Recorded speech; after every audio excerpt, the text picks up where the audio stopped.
hammer that subscribe button.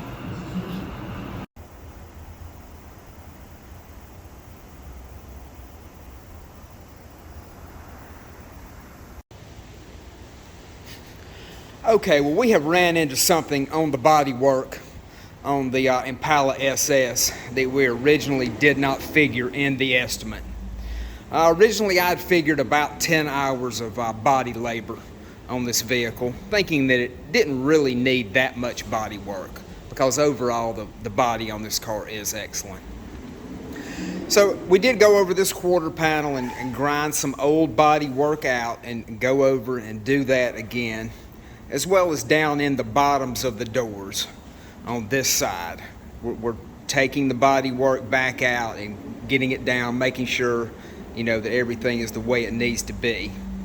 So that, all of that was well included, in the first 10 hours of body labor, as well as a few other dings and things around the car.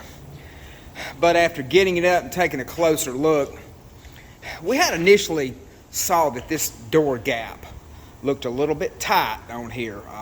The owner actually noticed it first, as a matter of fact, and I did not think at first that it was that bad. But after getting down and taking a closer look, of course you can see how tight the door gap is right here.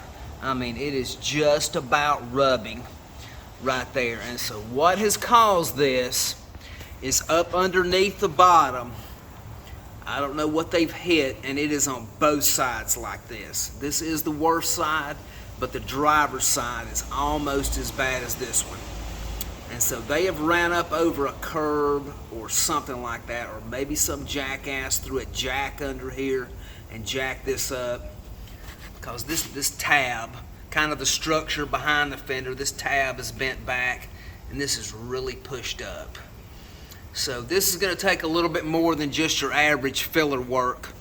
What's going to happen is probably this fender well is going to have to come out right here and get behind there with a porta power or whatever it takes, because this has got to come down and out to get these body lines right. You can see right here how on the door this body line sits well below this fender. This fender has got to come down and out to get this lined up, and it is going to take some doing, but we can handle it. Hammer that subscribe button and tap that like button.